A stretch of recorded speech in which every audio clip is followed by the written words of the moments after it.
Hello everyone, and welcome to another episode of GodSaw's Turnbuckle, the wrestling video podcast I run on the UC Campbell channel here on YouTube.com. We're looking to expand into other areas and other facets as well, just kind of going through my options on that one. But we're not here to fully talk about that side of everything. We don't care about that. We care more about what is happening in wrestling, or at least on the wrestling shows. In this episode of GodSaw's Turnbuckle is going to focus around WWE Smackdown Live on September 12th, 2017. And this was an interesting show. A very talk-heavy show, but an interesting show nonetheless, with 3 different title matches. And yeah, it was not a bad show overall. And we got some interesting character development from a few other sides of everything. But let's go right from the beginning of the show, which was Kevin Owens starting off the show, talking about how he was going to take, how he was going to take over SmackDown Live, and what he was going to do to make things better and everything. He says he was going to sue everybody, make sure he took over SmackDown Live, and say he would do things like fire Sami Zayn and do a couple of different things. He eventually calls out, and eventually just ends up calling out Mr. McMahon. Who does he get? Lo and behold, you do get Shane McMahon's music to hit, and Owens goes ballistic and everything in that sense. And it's like, wait a minute, what is he doing here? He's suspended. He's not supposed to be here. Lo and behold, it's Dolph Ziggler. Dolph Ziggler trying out another entrance. Now that's his gimmick now. He just tries out entrances to see what people like from him, and we see him a little bit later on in the show as well. Both of them have a quick exchange of everything. And Ziggler goes to leave, and Owens puts over Dolph Ziggler, everything in that sense, to go along with it. This does eventually get interrupted by Daniel Bryan, and he basically comes out there and says, you know, Vince isn't in the building yet, but he's going to be there later tonight. And it's like, okay, good, and Kevin Owens is like, okay, because Vince isn't going to like what I have to say. And Bryan was like, well, you're not going to like what Vince has to say. And everything in that sense. So leading up into the actual confrontation, which would happen on later on the night.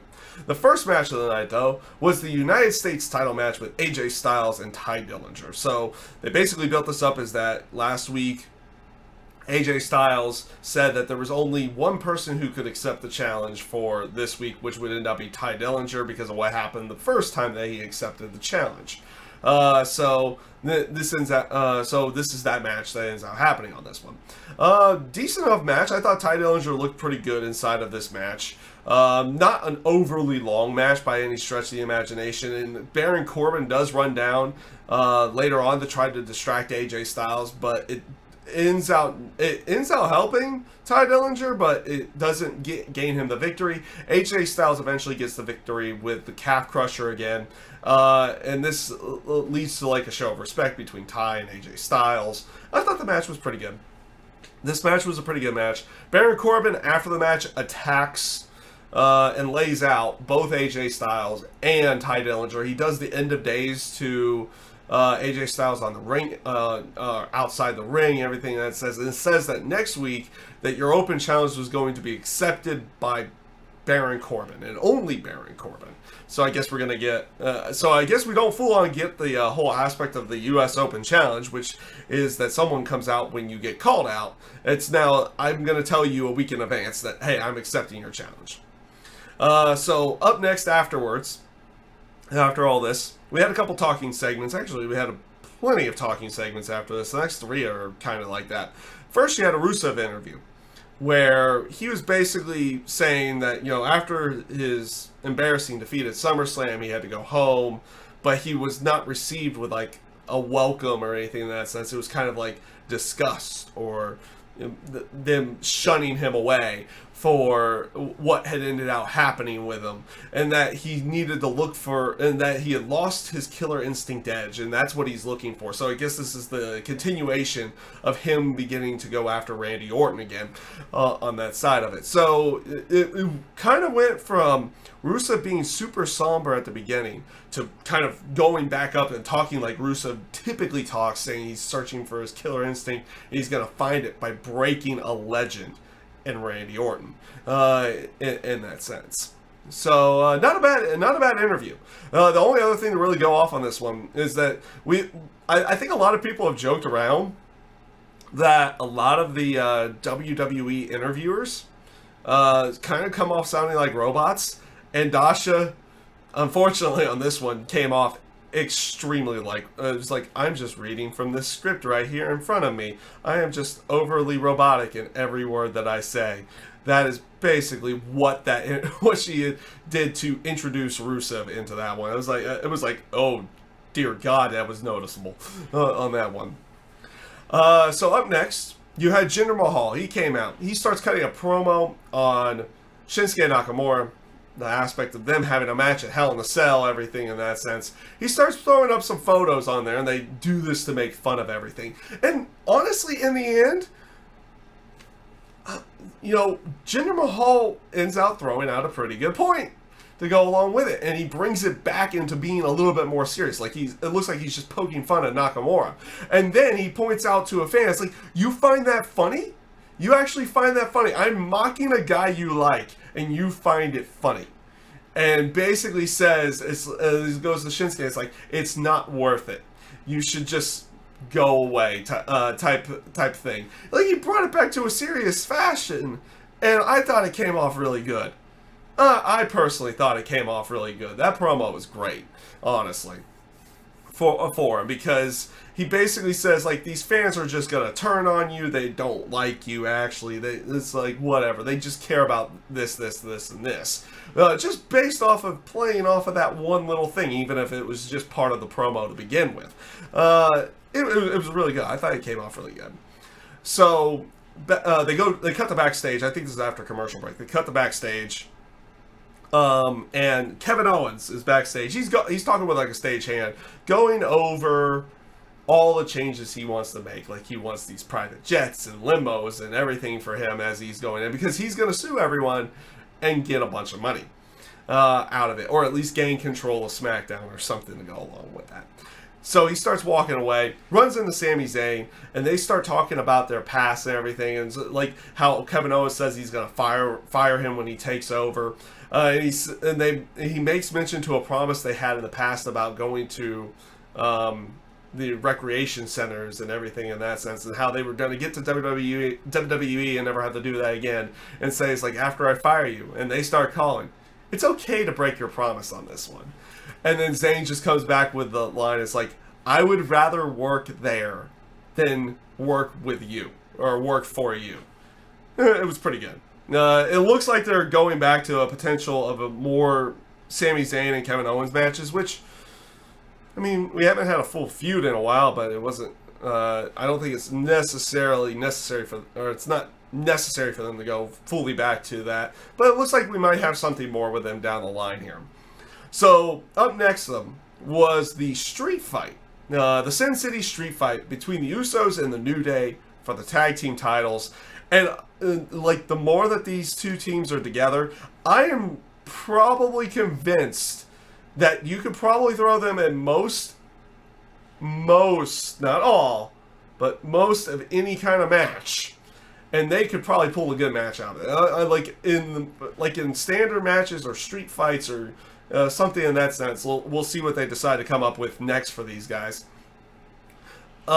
These two teams have not pulled off a bad match in any way. This is an extremely good street fight. They made New Day look.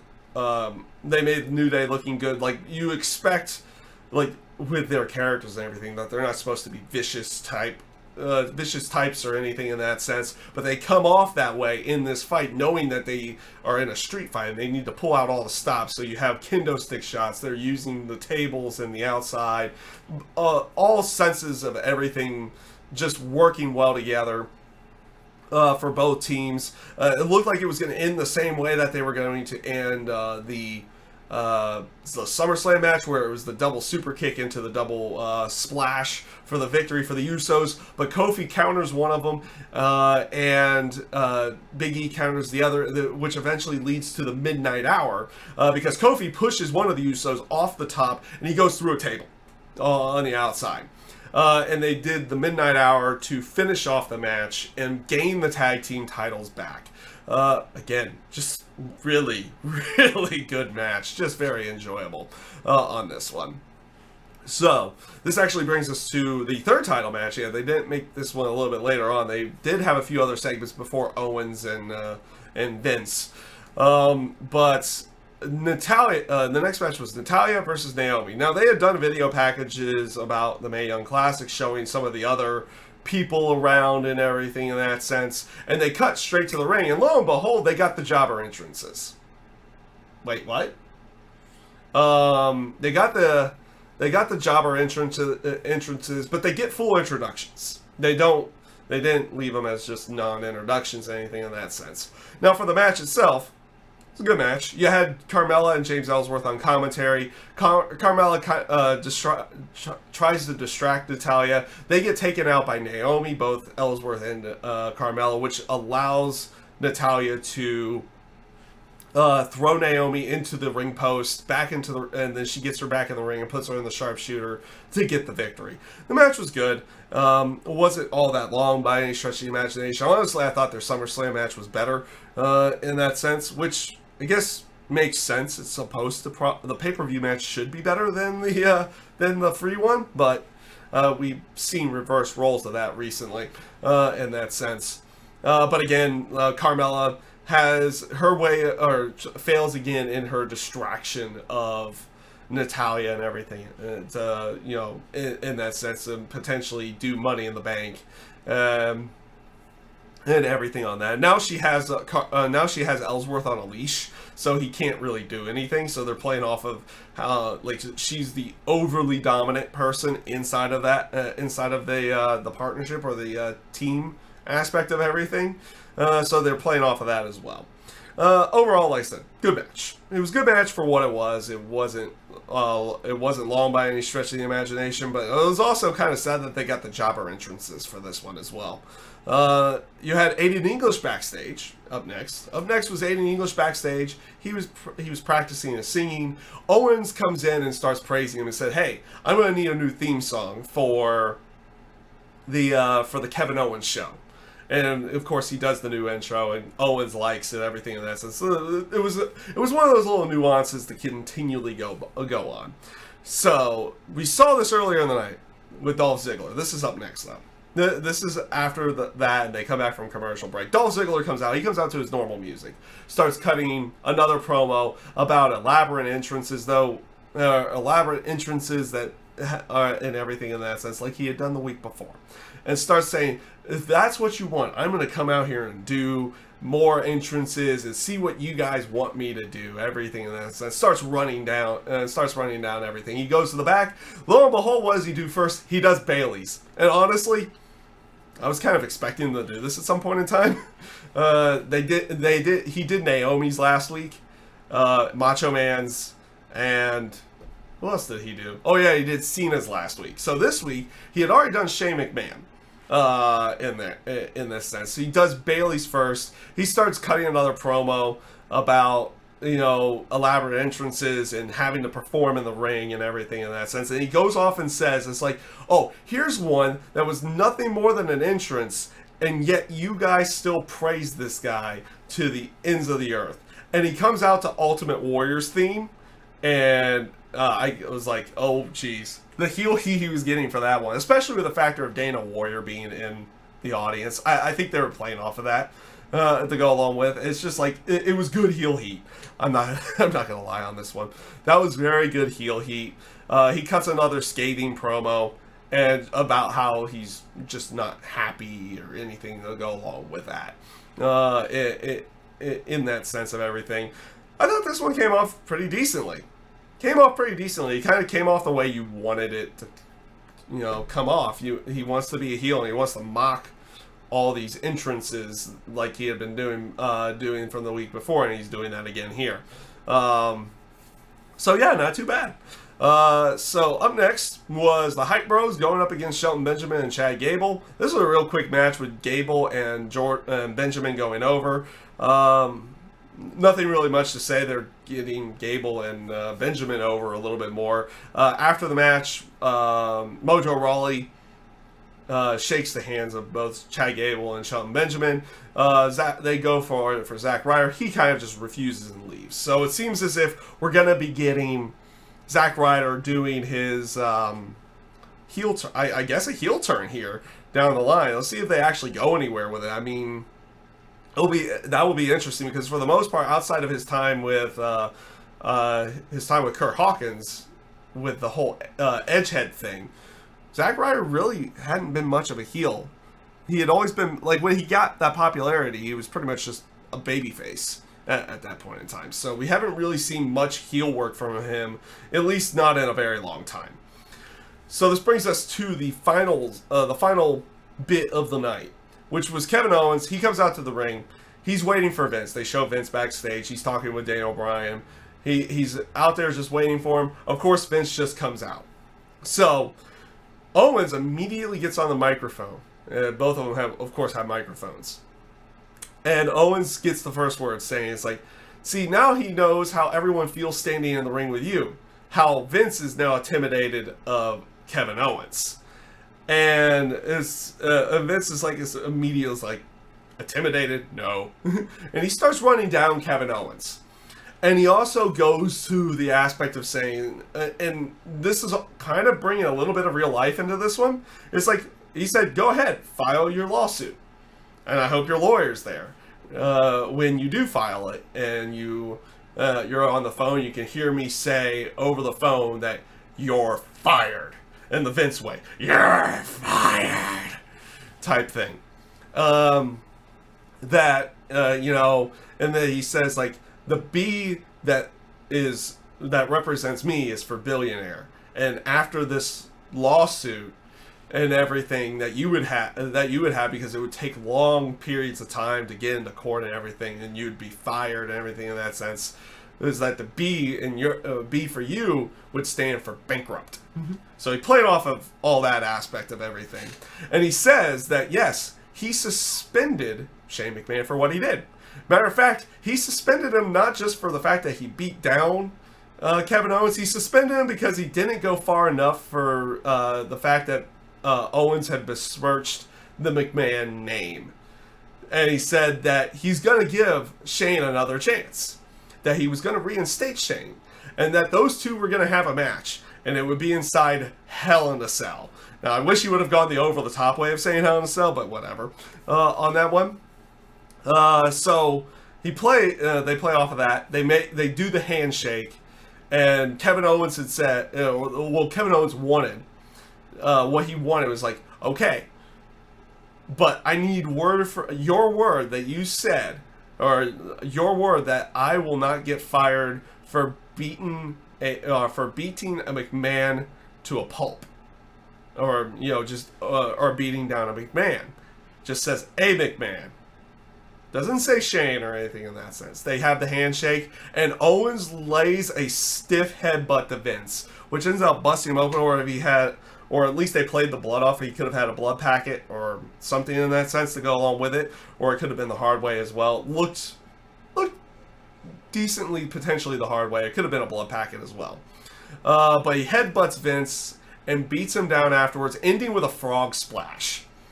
So now you have this whole aspect of Shane going after Kevin Owens. And he's beaten down Vince as well at the end to go along with it. And of course, well, not of course, but afterwards, it's like the first time we've seen Stephanie on actual WWE TV without it being like being a Connor's Cure thing or something in that sense, that a video package that they show. She comes out there and stares down, gives like that evil look to Kevin Owens, and ends out going to check on her father afterwards. So overall, yeah, that's pretty much everything that happened on SmackDown. But from what I could tell, it looked like the headbutt was kind of legit, and I wouldn't be shocked if Vince is like, if you're gonna headbutt me, like actually headbutt me, because there's that story that he said that they with Randy Orton back when Vince got punted, that Randy was gonna try to be real safe with it and just kind of miss and make it look good, but Vince was like, no, he was like, no, damn it, put me in the head. I tried to do a Vince voice. I don't know why. Every now and again. But it's one of those bits. Oh, I wouldn't be shocked if that was like a legit headbutt that ended up busting him open. And they just continued on with it. Which just plays off of Vince being completely insane as well. Why would you want somebody to actually headbutt you? But Vince wants it to look really, really good. In that sense of everything. So, overall, I thought it was a pretty good SmackDown. I thought this was a pretty decent SmackDown. And it came off, like I say, it came off pretty good. I liked what they pretty much had gone off and did with a lot of their stuff. It seemed like you have a continuation of AJ Styles and Baron Corbin. It doesn't look like Baron Corbin's going to be taken down too far. He's just going to go to the U.S. title area instead of being, like, buried at this point in time. It looks like they're going to be doing something with Rusev here in the very near future. The stuff with Jinder Mahal, I thought was really good. I thought that stuff was actually really good. The New Day Usos match, top-notch stuff. I'm actually, like, I didn't really get to see the stuff with Dolph Ziggler last week outside of, like, highlights afterwards. After seeing it this week, I kind of dig it. I don't know why, but I do. Maybe it's just because it's overly corny and overly produced or something in that sense. I'm not sure. But the stuff with Owens and Vince I thought was really good stuff. And of course it's leading into the Hell in the Cell match with Shane McMahon and Kevin Owens. So, with that being said, everybody, that's, like I said, that's everything I've got for SmackDown this week and this episode of GodSaw's Turnbuckle. I hope you guys enjoyed everything and have a great rest of your day. Peace out, everybody. Have a good one.